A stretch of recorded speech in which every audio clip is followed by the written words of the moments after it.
Chapter 82. The Only Witness. Fan Yu likes to visit haunted houses because he likes the company of ghosts. Chen Ge came to this unlikely answer after listening to all of Teacher Gao's reasoning. I don't dare diagnose this patient so easily. If you have time, you can bring him to see me. Teacher Gao also had not come across such a patient before, and he wished to inspect him in person. Psychological illnesses are very complicated, and there are too many uncertainties to their causes. It could be related to the boy's living environment, personal trauma, or even genetic inheritance. Chen Ge did not answer. When he came up with the conclusion that Fan Yu liked the company of ghosts, an extremely scary thought cropped up in his mind. He peeled open his raincoat to retrieve Fan Yu's drawing from inside his pocket, the black house and the red little humans. Before arriving at Mu Yang High School, Chen Ge had assumed that this referred to one of the buildings at the school, but none of the building there fitted Fan Yu's drawing. If anything, the squat, dilapidated room shared by Fan Yu and his aunt had a closer resemblance to the drawing. If Fan Yu is really drawing about the house he's living in and these red people, even the hairs on Chen Ge's arms stood on end. Fan Yu's house is filled with ghosts? He was reminded of the scene when he went to visit Fan Yu that morning. The aunt had been incredibly worried while Fan Yu locked himself up in his bedroom with the door and window closed, his head lowered, fully focused on his drawing. Every time, he only used the two colors, red and black. All of his drawings were about a black house and red people, but each drawing had a slight difference. Chen Ge's lips paled. He clearly remembered that the position of the red people was different in every drawing. He had originally thought that was Fan Yu just scribbling, but now thinking back, they represented the dirty things moving inside the house. Fan Yu can see them? Chen Ge sucked in a cold breath, and more details from when Fan Yu was inside his haunted house continued to surface. When Chen Ge was talking to the little boy, the latter had kept looking behind Chen Ge, especially at his shadow. Fan Yu had said 2 sentences inside the haunted house, and both of them had been directed at Chen Ge. At the time, Chen Ge had assumed that the kid had taken a liking to him, but now he realized that the boy probably treated him as kindred spirit. No wonder he's afraid of sunlight and likes to visit haunted house. The boy's perception has been seriously twisted. Chen Ge gripped the phone tightly.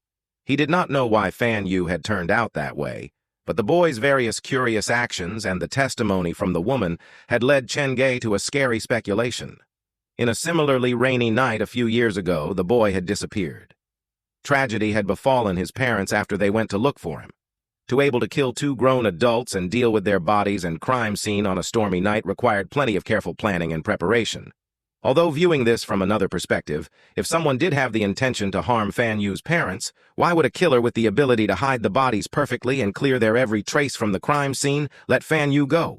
When his aunt told Fan Yu that his parents had gone to heaven, Fan Yu had examined the well closely because he said that heaven was inside the well. This meant that he knew his parents' bodies were inside the well. He had seen everything. He was one of the witnesses, so the killer had no reason to let him live. Chen Ge narrowed his eyes slightly as a chill coursed through his body. That is, unless the killer knew the boy or was the boy himself. Regardless of which one it was, either possibility made Chen Ge's heart cold with fear. The aunt herself was also a prime suspect. There were way too many plot holes in her story, and when she supposedly went into the kitchen to pour water for Chen Ge, she should not have wasted so much time in there. Then, during the conversation, and even before he left, she had kept reminding Chen Ge to take a sip of the water. At the time, Chen Ge had been too focused on his mission to be careful of her kindness, but thinking back, he suspected that something had been done to that glass of water. If it was the aunt who killed Fan Yu's parents, what was her motive? The woman loved Fan Yu to the extent of pampering him. She was blessed with beauty, but did not seem to keep up her appearances. It was obvious that it was not easy for her to raise Fan Yu alone. She even spared no expenses to take him to see many doctors. She had put her whole life on hold for Fan Yu's sake. Would such a kind woman really be the killer? To be honest, the thin woman had left a good impression on Chen Ge. He thought she was independent and strong. Then again, if she was not the killer, then the next prime suspect would be the boy himself. He was the crime's only witness and survivor. Chen Ge did not suspect him initially because he was just a child, but after knowing the secret behind his drawings, Chen Ge realized he had greatly underestimated this child. Fan Yu had a pair of unique eyes, and his constant company was only ghosts. He was not scared by their presence, but in fact, managed to survive just fine. Chen Ge even suspected that he had the ability to control them. This would sound preposterous to others, but not to Chen Ge, because he himself was the specter's favored. But if the boy is the killer, what was his motive? This was the question that stumped Chen Ge the most. Neither the boy nor the aunt had any actual reason to murder their close family. What really happened on that day? Fan Yu's parents were ultimately dropped inside Muyang High School's well. But why Muyang High School of all places? When Chen Ge placed the drawing back inside his pocket, he realized that the call was still connected, so he immediately apologized to Dr. Gao. "I'm so sorry. My attention was otherwise distracted." "No worries, I was just flipping through the journals to find out more about the patient. In fact, I'm really interested in his case. Do you mind bringing him to see me when there's an opportunity?" Gao Ru Shui's father had not hung up. He had waited patiently for Chen Ge. "Of course, should the opportunity arise, we will definitely visit you." "Thank you. This number is my personal number, so call me when you're coming. Lastly, I have something to remind you." Teacher Gao sounded like he was hesitating on the phone, as if he was deciding whether he should say something or not. "What is it?" Chen Ge was appreciative of any advice from this kind doctor. The way to treat a patient is with plenty of patience, but it is undeniable that serious patients carry with them a certain degree of threat. When you are in their company, please remember to try not to incite them. Chapter 83. How do I complete this mission? For the sake of the child's future recovery and your personal safety, please be careful. I understand. After hanging up the phone, Chen Ge leaned against the toilet's wall. His mind was a clotted mess. If the killer was not Fan Yu, then it had to be Fan Yu's aunt. They were the prime suspects, but also the victim's closest family. In any case, it is certain that Fan Yu's aunt is hiding something from me. Something else must have happened that rainy night several years ago. Their closest family turning into their killer, this was a mystery that stumped Chen Ge. The crime scene was at Muyang High School. Perhaps I can find some clues here. Chen Ge reopened the live stream. The chat was still lagging, but at least the footage had gotten much clearer. After apologizing quickly to his viewers, Chen Ge walked out of the second-floor toilet with his mallet in hand. He stood at the door and waved his flashlight at the floor. There was not anything like footprints. When I was hiding behind the toilet door earlier, I really did hear footsteps. They stopped before the toilet entrance, but the lack of footprints suggests that the owners of the footsteps are not living humans. Chen Ge glanced down the stairs. Last he heard, the sets of footsteps did head downstairs. Chen Ge was unsure whether the footsteps belonged to the red shadow mentioned in the mission or not, but for the sake of safety, he decided to avoid it for now. Brandishing his flashlight, Chen Ge headed up to the third floor. However, when he was at the landing between second and third floor, the sound of footsteps reverberated in his ears again. They seemed to be coming from the first floor. Two people standing side by side were heading upstairs. Have they discovered me?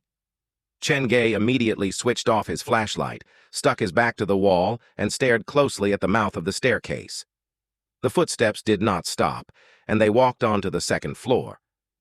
It sounds like they're heading into the second-floor toilet? Just as this thought crossed Chen Ge's mind, the sound of cubicle doors being opened appeared beside his ears. The cubicle doors were opened one after another, 6 times.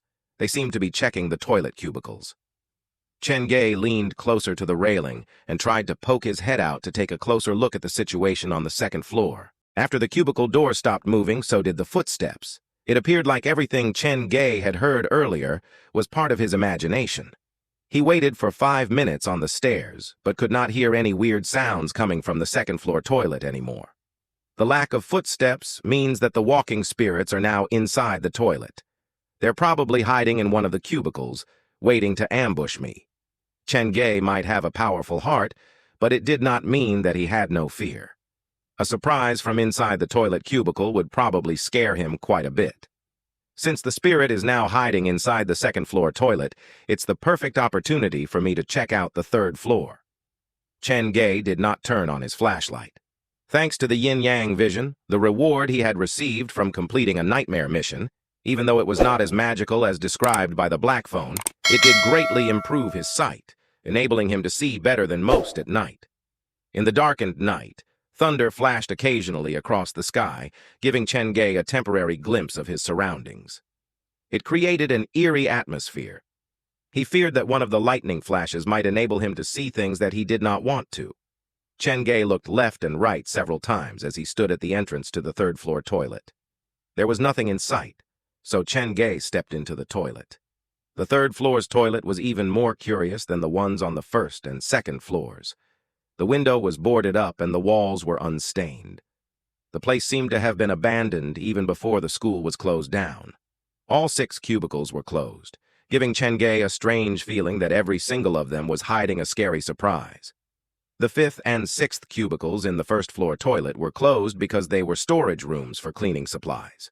Could that be the case again? Chen Ge walked to the first cubicle and leaned toward the door. There was no sound coming from within, definitely no crying of babies or giggles of girls like he had anticipated. Then he did something even braver. He knelt on the floor and peered through the bottom opening. Empty? There were no random items like mops or brooms, nor was there a pair of legs. It was just a normal cubicle. Chen Ge tried pushing the door and it opened easily. The cubicle was extremely clean. If not for the layer of dust on every surface, he would have believed that this place was cleaned daily. The whole education block looks like it was burned down in a fire, but this toilet shows no signs of burning. This is similar to that classroom on the first floor. This similarity attracted Chen Ge's attention. That basically confirms that this is my mission venue. He pushed open the other cubicles before stopping at the 5th. I have a very bad feeling. Could there be a nasty surprise waiting for me behind this door? Chen Ge patted the doll inside his shirt pocket and used his mallet to shove the door open. The door fell open, and when he saw what was inside the cubicle, Chen Ge took an involuntary step back. Drawings of eyes covered every surface inside the 5th cubicle, their sizes similar to actual human eyes. Before opening the door, Chen Ge had tried to envision what could appear behind the door. Perhaps it might be pale-faced girl or a scary monster or madman covered with blood, but he definitely did not anticipate this. Why are there so many eyes on the walls and boards? This creepy discovery sent a chill down Chen Ge's spine. He felt like there were innumerable eyes looking at him. His legs were shaking as he stood outside the cubicle. One could imagine how unsettling it would be inside. Which psycho did this and why? The pairs of eyes felt like they were peeping on the people inside the cubicle. Shuddering, Chen Ge hurriedly closed the door again. It felt very unsettling being stared at by so many pairs of eyes, even though they were mere drawings. I found the mission venue, but how am I supposed to find this quest? Hide inside the cubicle with all the eyes staring at me while waiting for the red shadow to arrive? Isn't that asking for a bit too much? Chen Ge stared at the cubicle for a long time before moving to the 6th cubicle. He found the same drawing of eyes inside the 6th cubicle. However, different from the 5th cubicle, the eyes in the 6th cubicle were only drawn on the wall and partition that was shared with the 5th cubicle. The other walls were completely clean.